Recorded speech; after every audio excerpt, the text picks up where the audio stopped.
nyata akhirnya. Hasilnya wawancara itu akan bertanya dampaknya kegiatan A itu bisa berjalan sukses. Saya mendapat kajian dari ketua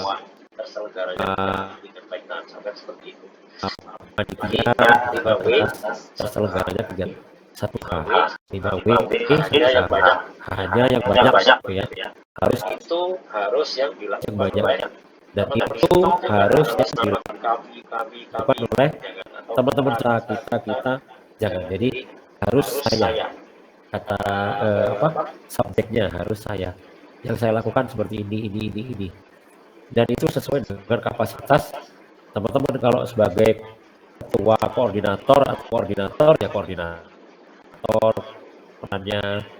Kalau sebagai anggota ya jangan berperan sebagai atau jangan berlaga seperti orang koordinator. Jadi saya seperti apa? Oke, seperti itu. Nah, saya mungkin perlu menjelaskan bekerja sama ini kira-kira poin yang tinggi itu seperti apa, gitu kan? Nah, poin yang bekerja sama itu berarti teman-teman harus menjelaskan dari teman-teman itu kerjasamanya itu begini gambarannya, saling memberi kesepakatan ya, saling memberi kesepakatan, saling menyepakati hal satu dengan yang lainnya. Nah, itu akan tinggi nilainya. Jadi menjelaskan kesepakatan apa yang dibuat oleh teman sebagai pelaku dan pihak yang diajak bekerja sama, itu akan tinggi gitu ya. Jadi ada komitmennya, kemudian bagaimana menjaga komitmennya gitu kan. Nah, itu yang akan tinggi nilainya. Terus yang kedua adalah memberikan pelatihan atau pengajaran. Nah, memberikan pelatihan atau pengajaran ini karena sebagai guru ya misalnya teman-teman memberikan ini apa namanya les atau bimbel gitu kan, les atau bimbel. Nah, tapi ceritakan atau berikan bumbu, pilih cerita teman-teman memberikan les atau bimbel itu yang berkesan baik gitu ya. Misalkan saya pernah mengajari anak SD gitu kan, ceritanya seperti itu. Silakan ditambahi dengan 51 hal yang lain ya, tapi saya berikan esensinya. Nilai yang bagus itu contohnya seperti ini. Saya memberikan pelatihan kepada anak SD, atau apa namanya, saya pernah menjadi mentor atau guru les dari anak SD. Nah, kelas berapa? Misalkan kelas 3. Nah, ternyata anak ini tuh padahal sudah kelas 3, tapi permasalahannya adalah dia itu belum fasih membaca gitu kan. Nah, sehingga saya perlu memberikan perhatian ekstra kepada anak ini, kemudian ceritakan yang dilakukan teman-teman seperti apa. Nah, itu akan menjawab hanya ya, maunya. Menjawab itu seperti apa yang dilakukan. Saya mulai dari mengajari anak ini untuk membaca suku kata, misalkan seperti itu. Kemudian dari suku kata berarti jadi kata.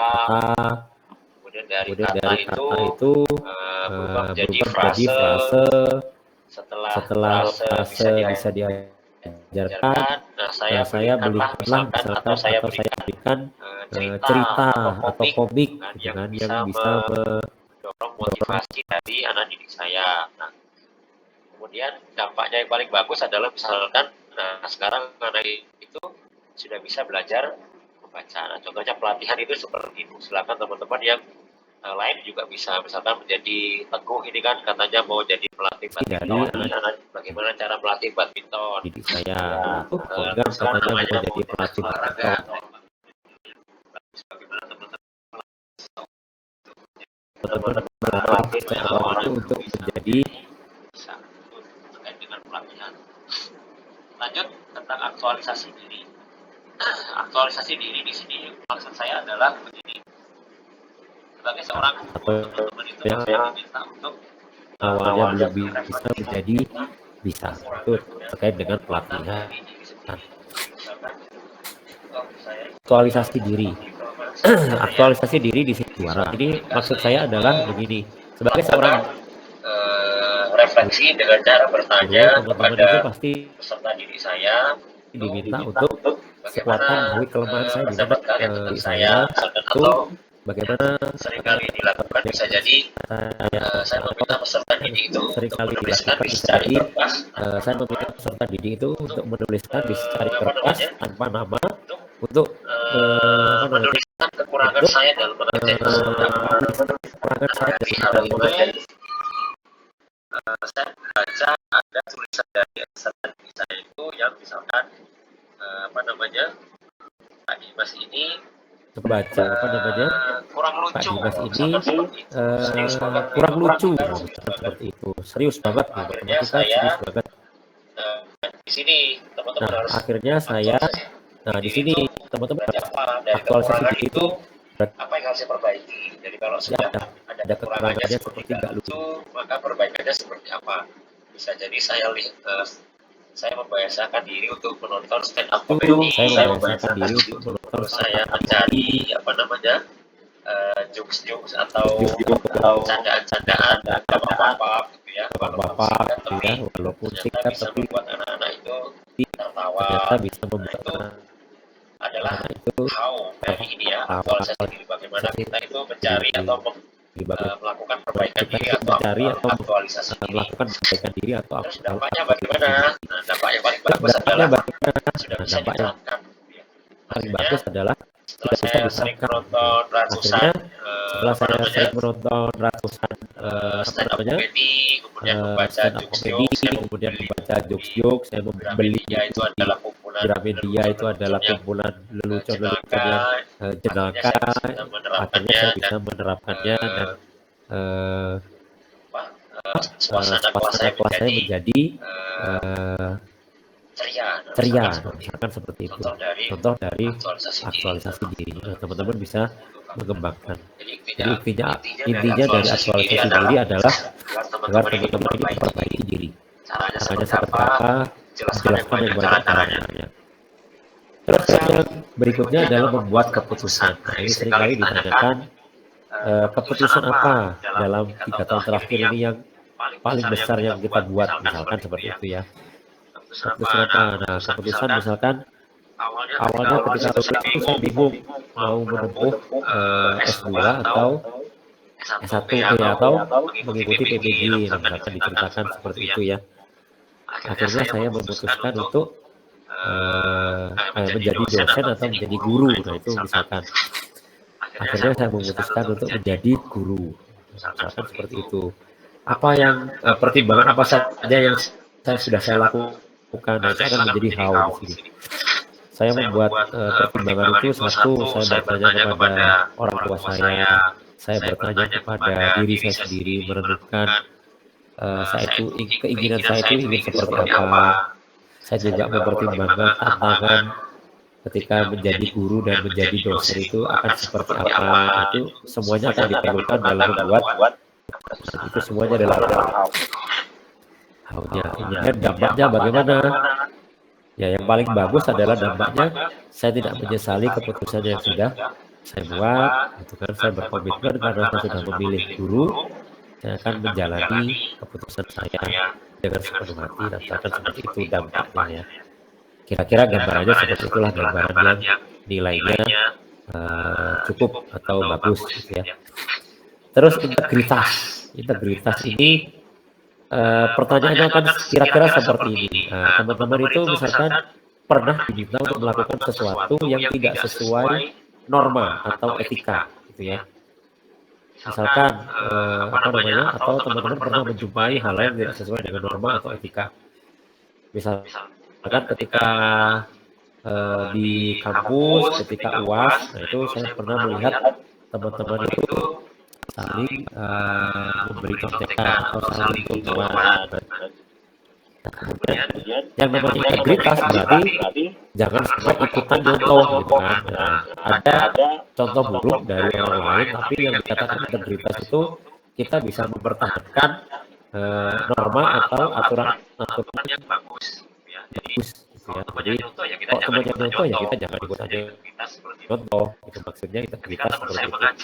Ketika teman saya mengajak contohan atau membagikan jawaban, saya menolak, walaupun saya walaupun saya tidak misalkan tidak menasihati, misalkan, tapi saya cukup diam, misalkan, nah itu boleh diceritakan. Atau kalau bagus lagi ya jangan cuma diam, ya sampaikan bahwa ya saya mengingatkan ke teman-teman untuk tidak melakukan contekan gitu ya, atau buat gitu. Nah, itu yang baru dikatakan integritas. Contoh lain misalkan saya pernah menjadi bendahara di HMPS. Nah, Terus kemudian ada donatur atau sponsor itu yang itu memberikan uang memberikan kepada uang saya. kepada saya. Sebenarnya saya punya kesempatan Sebenarnya saya punya tidak kesempatan untuk melaporkannya, tidak melaporkannya atau dalam tidak menulis buku kas atau ada buku di dalam catatan buku kas HMD, tapi akhirnya tetap saya tuliskan buku catatan. itu namanya Itu boleh integritas. seperti itu namanya. Ya, ada kesempatan untuk berbuat curang Ada atau kesempatan untuk berbuat curang, tapi kita itu tetap menjaga norma atau etika, itu namanya integritas. Kalau teman-teman bisa tidak sesuai mencari pengalaman seperti itu, bagus tuh. kalau teman-teman bisa mencari pengalaman ikut-ikutan, nah itu malah sebenarnya jadi pasti jelek. Lanjut ke yang berikutnya, tugas tapi kalau tuntas. ikut-ikutnya tugas ini tuntas sebagai guru ya tugas berarti tuntas maksudnya ini adalah sebagai guru ya berarti maksudnya adalah suatu ketika kita itu akan menghadapi suatu permasalahan atau tugas itu yang suatu ketika kita perlu kita itu akan bertubi-tubi atau gitu banyak. ya. Nah, bagaimana cara teman-teman itu untuk Bertubi-tubi menyelesaikan atau banyak. Nah, bagaimana cara teman-teman itu untuk menyelesaikan tugas yang menumpuk itu atau tugas yang bertubi-tubi, misalkan mana dulu permasalahan atau tugas yang mudah sampai yang yang susah, misalkan seperti itu. Kemudian saya kerjakan susah dulu, kan? Nah, ada yang seperti itu ya. Saya kerjakan yang susah dulu, kalau gitu kan? Ada yang seperti itu ya. Saya takut terlena, gitu ya. Padahal yang susah itu membutuhkan lebih banyak effort atau lebih banyak usaha. Jadi saya usahakan mengerjakan yang susah dulu, baru yang mudah. Nah, itu adalah how. Bagaimana? Kalau ceritakan bagaimana kita itu perlu tugasnya nanti seperti apa, kemudian kalau main game itu ada checkpoint ya, ada kapan tugas ini atau harus dipecah menjadi beberapa bagian yang harus terselesaikan. Kapan harus terselesaikan. Bisa juga itu begini, ada deadline itu yang tiba-tiba berubah, gitu ya, misalkan. Awalnya ini misalkan kasusnya adalah saya itu ada kegiatan di HMG, nah kemudian ada dosen saya, katakanlah Pak Dimas, itu tiba-tiba ini lisan. Jadi awalnya itu UASnya itu lisan, karena ada kesibukan Pak Dimas minta UASnya itu hari ini. Jadi teman-teman harus memaksa teman-teman itu harus switch ya. Yang awalnya itu prioritasnya itu sebenarnya ke HMG, tapi tiba-tiba ada perubahan seperti itu, maka yang diprioritaskan adalah UAS. Nah, kadang ada tugas itu yang seperti itu, jadi bisa tiba-tiba switch yang awalnya kita mengerjakan A, tiba-tiba kita kerjakan B karena ada deadline yang lebih sangat seperti itu. Terus berikutnya adalah panggilan jiwa. Ini teman-teman ini akan ditanya alasan menjadi seorang guru. Ya, alasan menjadi seorang guru. Kenapa aku jadi guru? Nah, beberapa itu bahkan ada ada yang sudah jadi sales motor, gajinya sudah 2 digit, tapi ternyata dia malah ikut sangat bagus tuh. Kenapa tuh? Nah, itu sangat bagus tuh. Kenapa kok dia ikut tiba-tiba ikut pelajar? Padahal guru saja dia yang awalnya sales, kan? Dibandingkan dia yang awalnya sales, ternyata dia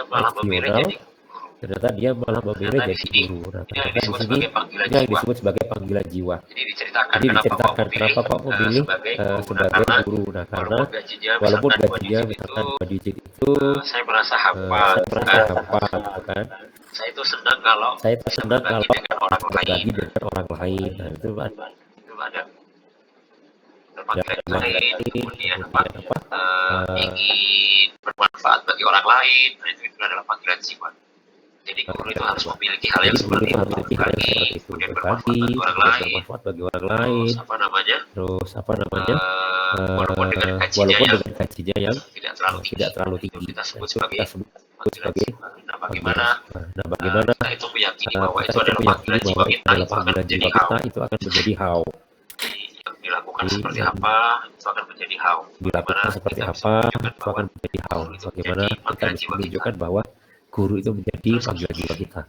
Terus gigi ini menceritakan atau teman-teman itu perlu narasi esai atau jawaban wawancara itu yang menunjukkan semangat pantang menyerah. Jadi menyerah. Jadi kegagalan yang ceritakan kegagalan yang pernah dialami oleh pernah nggak ikut lomba gagal, atau ikut program suatu program, misalkan program apa gagal. Nah, tapi disebut gigi itu kalau teman-teman bisa coba lagi dan akhirnya berhasil. Nah, itu akan nilainya akan bagus. Tapi kalau cuma ikut satu kali, misalkan contoh TOEFL nih, saya itu untuk lulus saya itu harus lulus TOEFL 500 gitu kan. Apa namanya? Ketika mencoba, nah itu kan gagal nggak sampai 500. Kemudian saya mencoba lagi di berikutnya. Nah, ternyata masih belum juga 500. Saya coba lagi di kesempatan ketiga, 4 dan seterusnya. Dan akhirnya saya peroleh di kesempatan keempat, gitu kan. Nah, itu disebut gigi. Misalkan hal seperti itu. Gigi. Itu seperti itu contohnya ya. Atau saya mencoba untuk mengikuti PKM.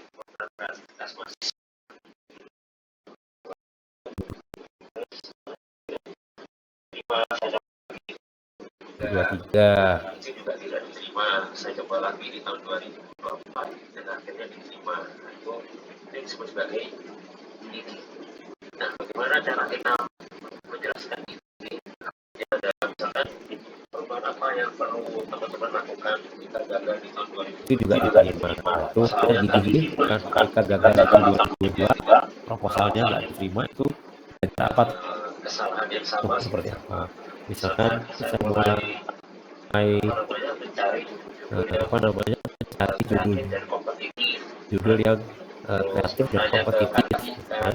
Terus bertanya ke kakak tingkat yang lebih pengalaman, terus bertanya ke teman-teman dari luar kampus, gitu kan, untuk mendapat pandangan yang berbeda dan seterusnya. Itu akan menjadi how, bagaimananya.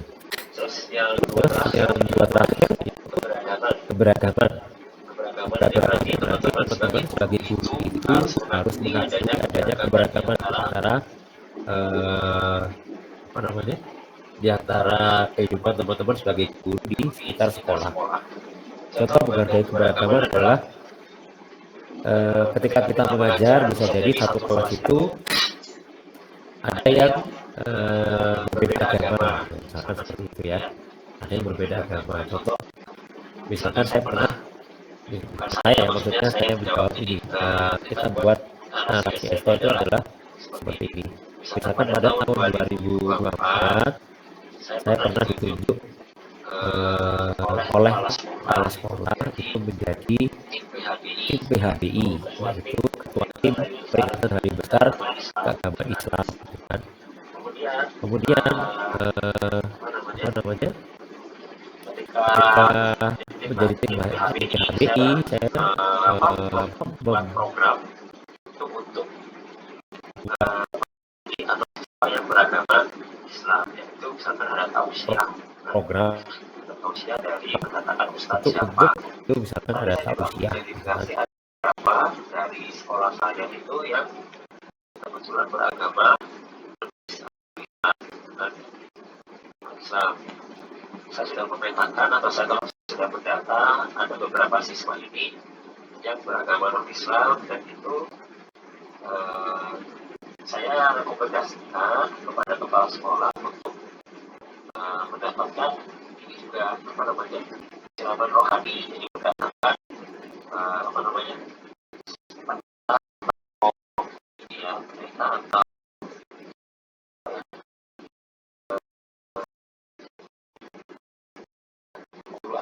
data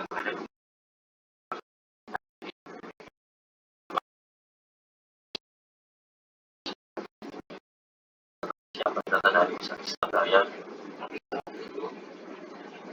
saya juga mengundang guru-guru agama mereka. Jadi kalau ada yang Kristen ya berarti saya mengundang Pak siapa atau siapa untuk hadir juga di kegiatan itu untuk memberikan siraman rohani kepada anak-anak yang di beragama lain. Contohnya seperti itu.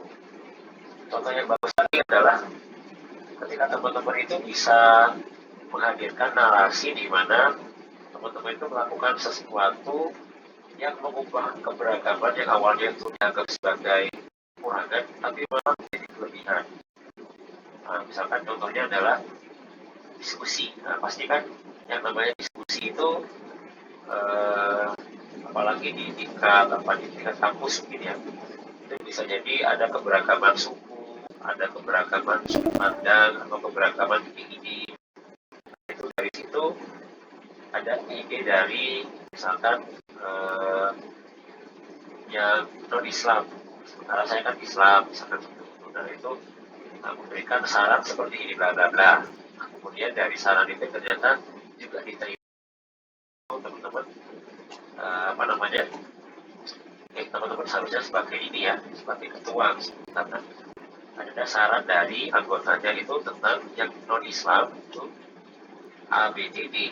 Nah, saya sebagai ketua dari program itu, saya juga menghargai perbedaan itu, saya menghargai juga menganggap benar bahwa apa yang disampaikan teman saya itu benar.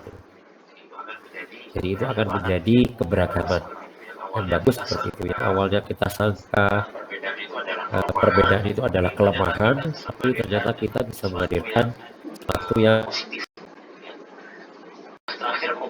komunikasi ini tidak ditanyakan, tapi akan dinilai dari performa teman-teman menjawab semua wawancara ini atau essay-nya gitu ya.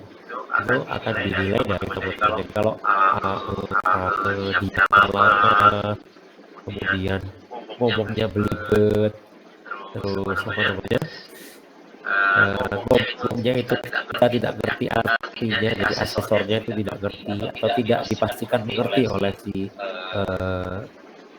testi ya atau yang mengikuti wawancara itu.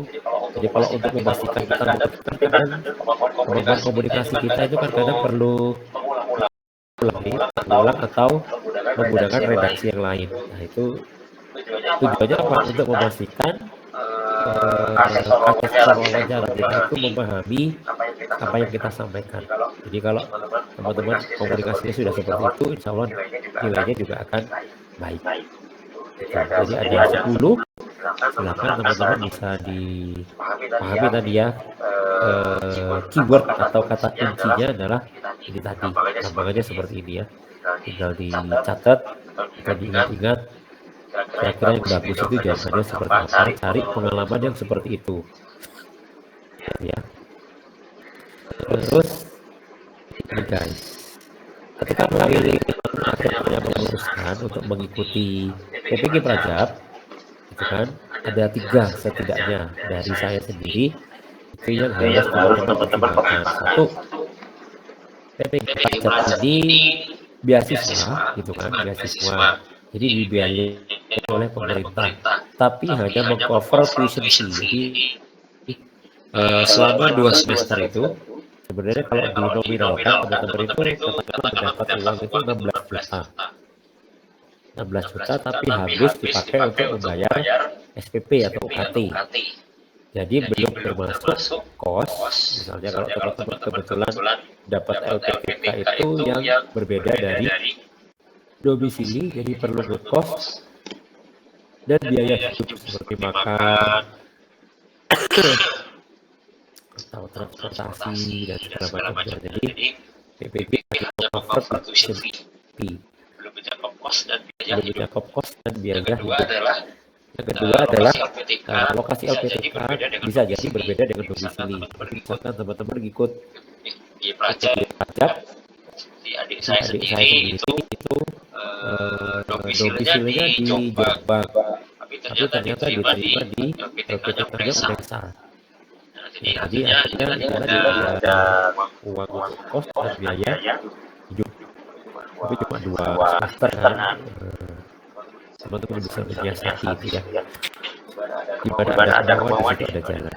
Lanjut yang ketiga adalah, nah ini terjadi di adik kandung saya ini. Teguh juga mengalami ini. Teguh Primadalu juga sebenarnya mengalami yang ketiga. Apa namanya? Teguh itu kan sudah ngajar di SMP 13, di SMP 25 Malang. Karena ini bukan kelas karyawan, siswa, bukan kelas karyawan. itu sama seperti Jadi itu sama seperti bolong-bolong ya, kalau pas sarjana ya kuliahnya Senin sampai mau tidak mau harus resign dari pekerjaan. Nah, kalau pekerjaannya sudah UMR, maka itu akan menjadi hukuman yang saja tidak memang kita berharap ada kebijakan yang lebih bagus gitu kan ke depannya. Kita berharap berat ada ya meninggalkan ini. apa namanya? Cuma kita berharap ada yang kebijakan yang lebih mensejahterakan dengan kita memilih PPG Prajab ini. lebih baik, apa namanya, dengan kita memilih Harapannya adalah nanti Prajab ini. sebenarnya katanya PPG Harapannya Prajab adalah ini nanti disiapkan untuk yang ini P3K atau CPNS. Kalau guru latsarnya adalah kata dasarnya adalah PPG Prajab. berupa Sebenarnya latsar dari untuk guru ya, untuk formasi guru. Latsarnya dari CPNS atau P3K bagi guru itu adalah PPG Prajab. Prajab. Sebenarnya Sebenarnya dasar dari CPNS jadi kenapa kok P3K Prajab itu. Jadi kenapa diprioritaskan? kok PPG Prajab ada itu diprioritaskan? apa ya, karena Jadi itu ketika ada nanti sudah dianggap CPNS apa ya, karena itu sudah berarti menempuh sudah latsar. dianggap Jadi sudah menempuh harapannya dasar. Jadi kebijakan itu terus harapannya berlangsung kebijakan itu sampai terus di berlangsung tahun-tahun sampai di berikutnya. tahun-tahun Sampai ganti berikutnya. menteri, ganti Jangan kebijakan sampai lagi. ganti menteri, ganti Ya. kebijakan lagi. Gitu ya. Nah, cukup itu teman-teman. Cukup itu teman-teman. Terima kasih dan Terima kasih doa dari dan saya doa pribadi dari dan saya pribadi dan selalu Tabis alumni kita itu Matematika agar selalu alumni kita itu agar semoga selalu sukses semoga selalu dan sukses dan dan God bless mathematician. Ya. kita cukupkan sampai di Oke, sini. kita Kalau cukupkan teman-teman sampai di ada sini. Kalau pertanyaan, teman-teman ada pertanyaan, silakan nah ditanyakan. silakan ditanyakan. Ada yang mau tanya? Ada yang mau tanya? Ih, nggak ada. Enggak ada? Oke, Oke, baik. Nah, baik. ada pertanyaan Nah, nggak nih, teman-teman? ada pertanyaan kan nih, teman-teman? Kabarnya gimana nih? Kok sudah live-live aja nih? Halo?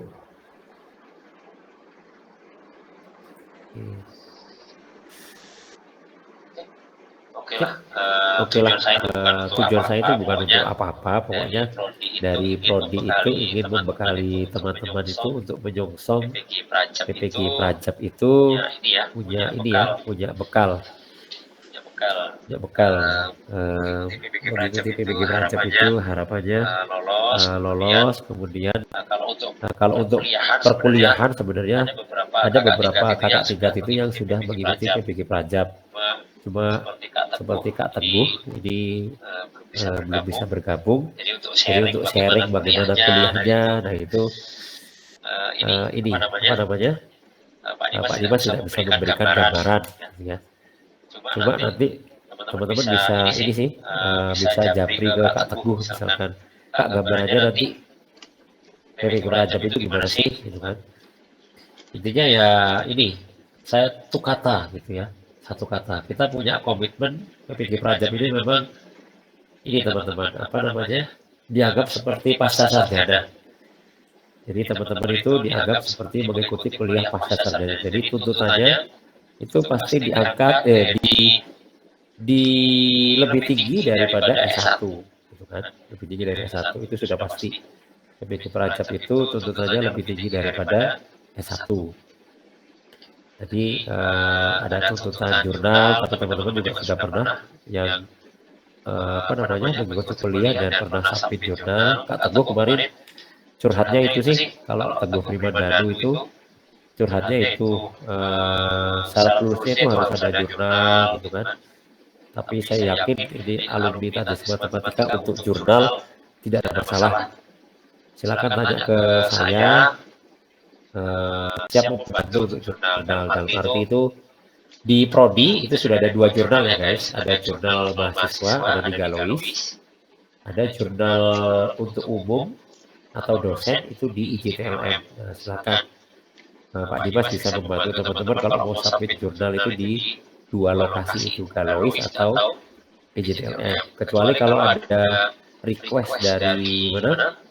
Dari PPG-nya, dari LPTK, misalkan syarat lulus dari PPG itu adalah jurnal Sinta 3 atau 4 atau Sinta 2. Nah, itu IJTLM kayaknya baru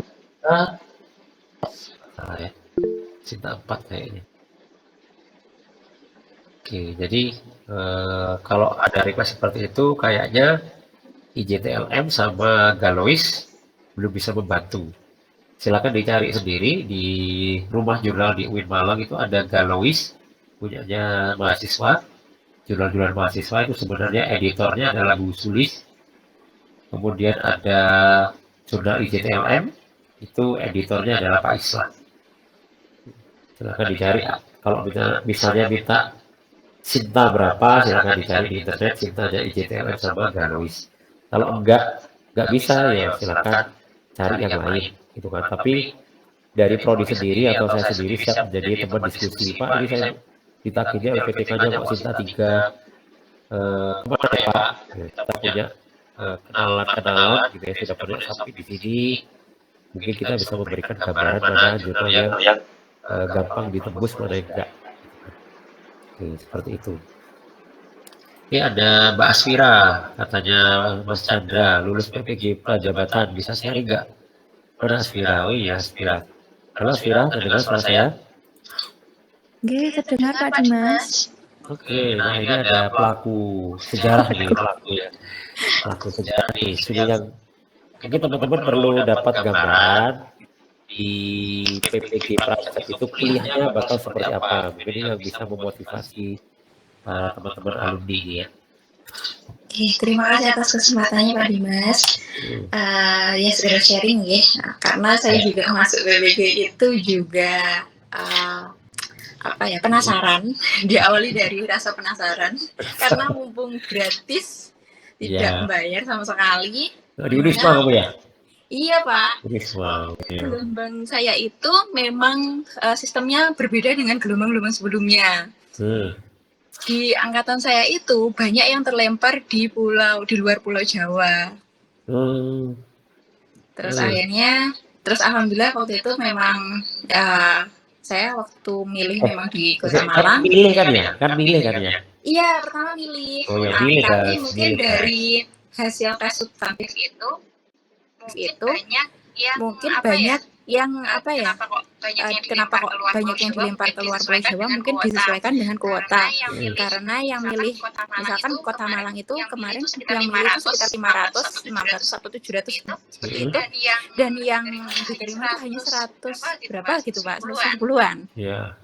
Jadinya mungkin sisanya itu masuk pilihan bersyarat, bisa lolos asalkan memilih daerah yang disediakan, yang tersedia. Nah akhirnya seperti itu Pak. Dan kalau kuliahnya sendiri itu sebenarnya kuliahnya kalau di kampus saya itu berbeda-beda memang pelaksanaannya di setiap kampus. Karena kebetulan kampus saya itu kampus yang menurut saya itu santai. Jadinya enggak nol. Kenapa? Enggak nol gue. Dosenmu sopo ini semua. Siti dah. Iya Pak. Jadi kampus santai Pak perkuliahannya, tapi tugasnya yang tidak santai. Iya. Karena gini, sistemnya kan berbeda-beda setiap kampus. Ada yang sistemnya itu perkuliahan Senin sampai hari Kamis, di mana sebelum UTS, dari awal sampai sebelum UTS itu full kuliah. Setelah UTS baru full PPL. Nah, semester 1 di Unisma seperti itu. Dan mata kuliahnya itu cuma 6. Tapi setiap mata kuliah itu terdiri dari beberapa topik, yang mana setiap topik itu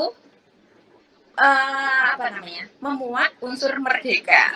Jadi ada MER. Nah, merdeka itu bukan merdeka kita tanpa tugas, tapi merdeka dari pecahan huruf-huruf itu. Seperti itu. Ada M-nya apa, kemarin mengeksplorasi, terus kemudian M-nya itu ya, apa ya Pak kemarin M-nya itu. Terus ada E, eksplorasi, dan itu setiap huruf itu beranak tugasnya. Jadi perkuliahan di kelas itu lebih ke fokus mengerjakan tugas dan juga mungkin tambahan-tambahan kita terkait ilmu yang mungkin kita nggak dapat di S1. Dan saya akui ya teman-teman ya, ketika kita masuk PPG itu ternyata banyak sekali ilmu yang baru lah bagi kita, seperti itu. Cara menyusun modul itu benar-benar ditekankan di situ. Modul yang baik itu seperti apa, itu benar-benar kita membedahnya.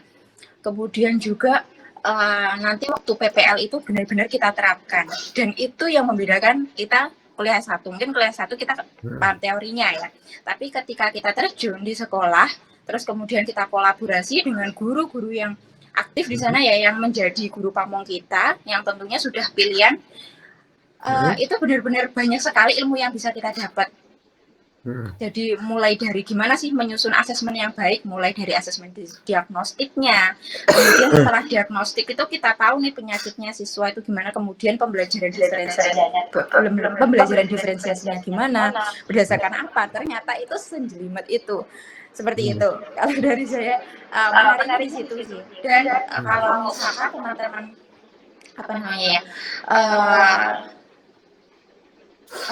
bertanya tentang luaran dari PPG sendiri, itu juga banyak, seperti artikel PTK, kemudian juga ada kemarin tuh ada buku.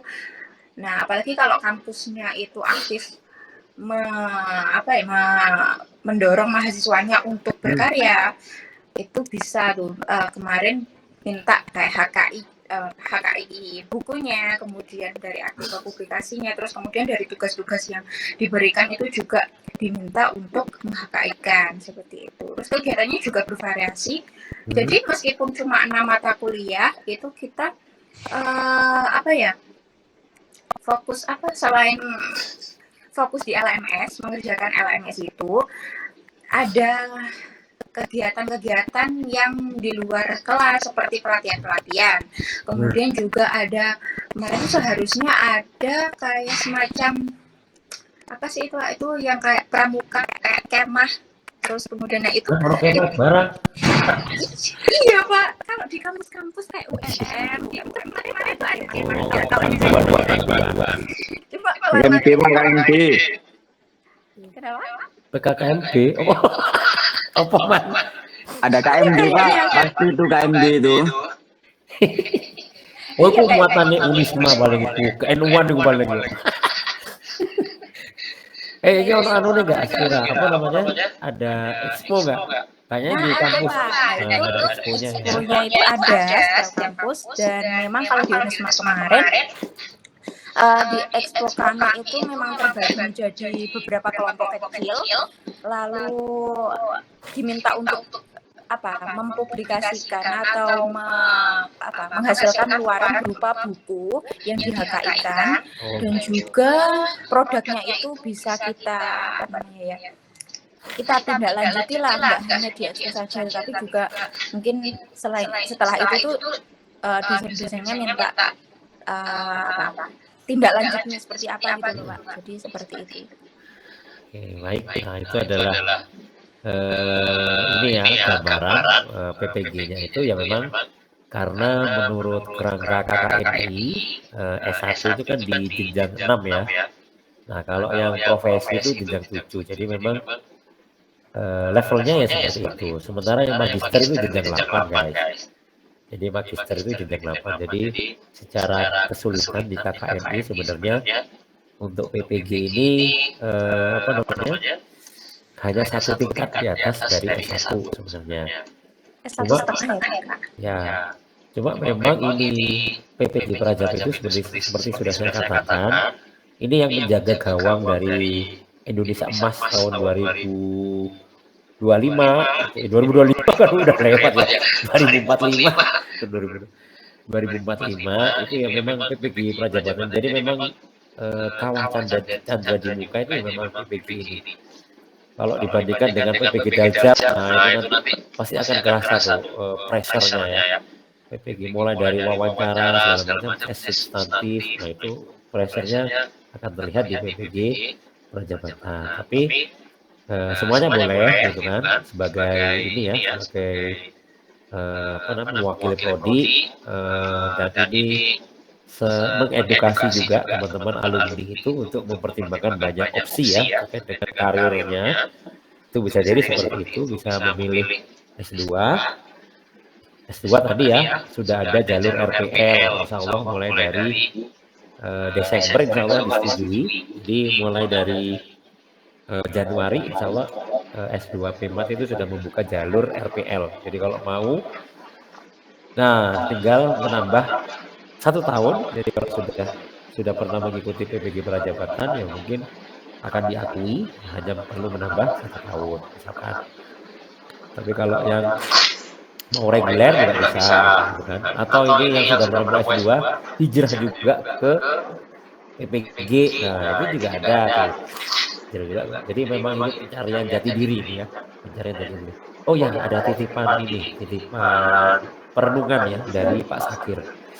Mohon direnungkan ini teman-teman yang sudah menempuh jalur S2.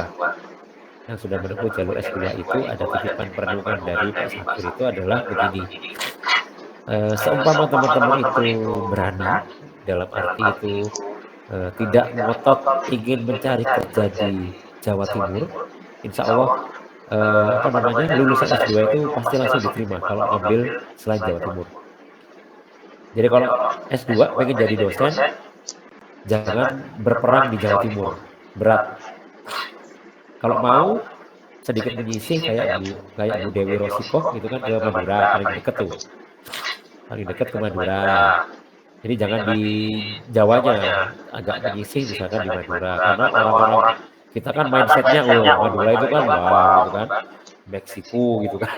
Jadi sudah down duluan gitu, mau mendaftar ke sana itu sudah down duluan. Terus menggabung dari statement Pak Sakir sebenarnya begini, jarak itu relatif guys, jarak itu relatif. Misalkan begini nih, kita kan di Malang, kita mau ke Trenggalek 3 jam kan ya, katakanlah 3 jam dari Malang ke Trenggalek 3 jam. Padahal begini, saya mencari pekerjaan katakanlah di Mataram. Nah dari Mataram itu sebenarnya walaupun jauh, tapi ternyata waktu tempuhnya itu hanya 1 jam kalau naik pesawat, gitu kan. Jadi jarak itu relatif, itu yang diajarkan dosen saya di UM dulu. Jadi jangan jangan merasa bahwa Jawa Timur itu zona nyaman kalian gitu, enggak. Misalkan di Mataram gitu kan, Mataram ke Malang ya itu tadi cuma 1 jam sebenarnya, 1 jam atau 2 jam. Padahal jaraknya gitu ya, cuma naik pesawat gitu kan. Gaji dia dosen ya cukup lah gitu kan, gaji dosen cukup, Serdos segala macam juga cukup gitu kan, Remun segala macam cukup. Dan juga pesan dari dosen saya mengatakan seperti itu, keluarganya dibawa ke sana. Jadi LDR-an guys, LDR-an ya boncos guys, guys. Dan minggu pulang dari katakanlah dari Mataram ke Malang, Mataram ke Malang ya coba pesawat ya boncos. Jadi istri atau suami itu mau diajak kerjasama hijrah gitu ya, itu insya Allah akan terbuka peluangnya. Jadi kalau berperang di Jawa Timur itu sudah mulai susah sekarang, lowongan pekerjaan itu ya sudah mulai susah ini guys. Jadi kalau yang sudah bekerja ya disyukuri. Terus jangan merasa berpuas diri kayak tadi ya, saya nggak jadi SD Pak, begini. Ya mungkin saat ini kalian merasa bahwa di SD itu kalian nggak kebutuhan hidup kalian terpenuhi. Tapi kalau sudah berkeluarga, tuku susu tok ae wis piro dhewe susu gawe anake ya. Nah itu jadi harus punya gambaran jenjang karir kalian itu mau seperti apa. Itu tadi saran dari Pak Fakir dan Pak Makbul Mukhtar dari dari UN itu seperti itu, jarak itu relatif. Walaupun dekat sama-sama Jawa Timur dari Malang ke Trenggalek 3 jam, tapi kalau dari Malang ke Mataram bisa jadi cuma 2 jam lewat pesawat tapi kan. Jadi jarak itu relatif. Teman-teman kalau mau ini membuka mindsetnya, insya Allah apa namanya ini rezeki itu akan datang gitu ya. Oke, seperti itu gambarannya. Oke, ada lagi yang mau ditanyakan teman-teman? Mau sharing juga? Ada yang mau sharing? Beberapa itu saya lihat pernah ini ya, saya kepo ya. Waktu itu kan saya ini apa? Tracer ya. Saya itu men-trace atau melacak alumni-alumni. Saya lihat itu banyak yang ini apa namanya? Ikut PPG Prajab itu diam-diam gitu ya, enggak. Yang saya tahu kan ya cuma Teguh, kemudian apa namanya? Aswira, dan ternyata ada beberapa itu diam-diam ikut, nggak ngabari ke prodi, nggak ada, tapi ternyata saya lihat di PDDK-nya, oh iya ternyata beberapa itu ada yang PPG di Unisma, gitu kan, di Unisma jadi tetangga apa. Karena di UIN juga memang belum ada PPG Prajab, gitu ya, belum sampai sekarang pun masih menyusun proposal, semoga disetujui. Oke. Harapannya seperti itu, menggugah lah, mengedukasi teman-teman, mensosialisasikan ada peluang untuk menjadi guru itu via ini. Ya, cuma itu tadi yang jadi masalah adalah pertimbangan ketiga itu yang harus memaksa resign itu ya. Karena harus ini, harus totalitas kan, yang di cover itu cuma SUKT, itu yang kadang memberatkan. Kita sudah dapat UMR gitu kan, gajinya sudah UMR, tapi kalau mau ikut PPG itu ada harus resign gitu kan. Tapi kalau di sekolah itu aja, itu sekolah yang negeri terutama kan, teman-teman sudah bekerja di sekolah negeri itu sangat rentan tergusur oleh PNS dan P3K. Jadi memang si malakama itu ya.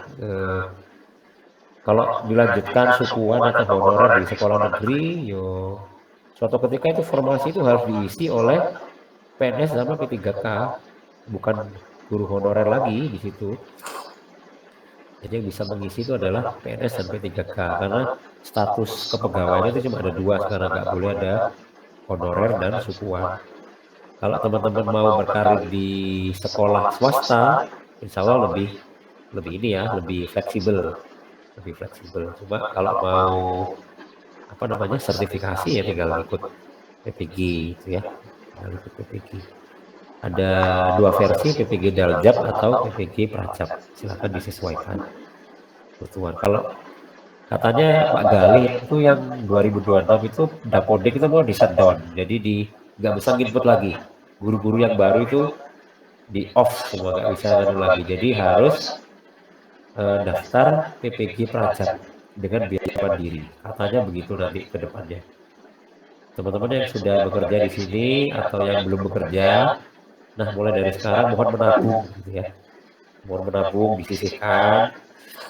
Yang belum PPG Prajab atau PPG Daljab itu jangan berfoya-foya dulu gitu kan, jangan beli iPhone dulu. Nah ini dicelengi dulu ya, ditabung dulu, siapa tahu nanti tahun 2026 itu gitu, ada pengumuman bahwa harus PPG gitu kan, ya mandiri. Oke, ada pertanyaan lagi, saya sudah baik swasta atau pripun Pak untuk Dapodik, yang di Kemenak pokoknya, nggak salah.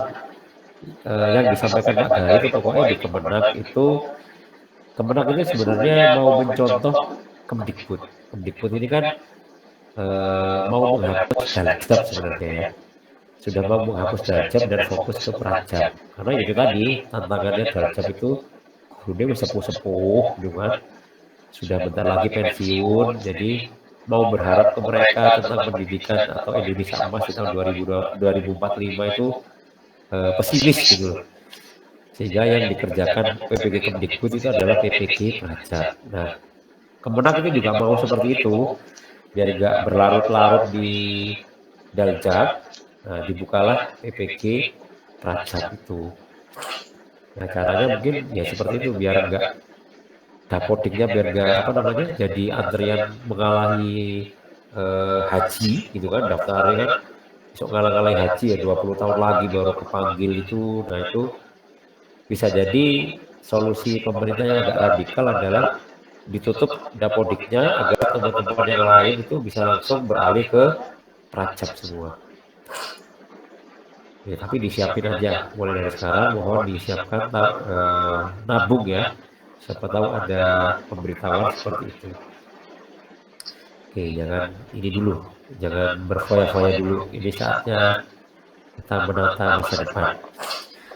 Oke teman-teman, kalau ada pertanyaan bisa dilanjut di japri ke saya misalkan, atau di grup itu, grup alumni itu bisa dipakai agar teman-teman yang lain juga mengerti misalkan isu-isu terkait atau terkini tentang yang ditanyakan oleh teman-teman, siapa tahu menjadi masalah yang sama juga bagi alumni yang lain, bisa jadi seperti itu.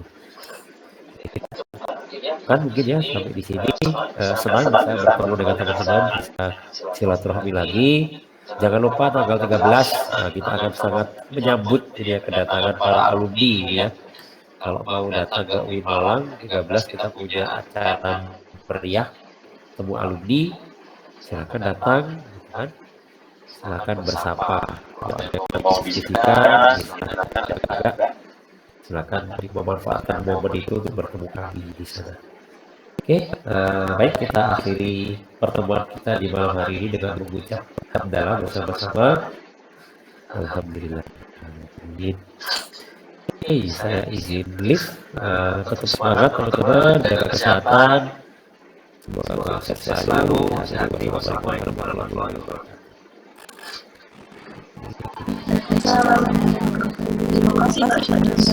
Oke, selamat.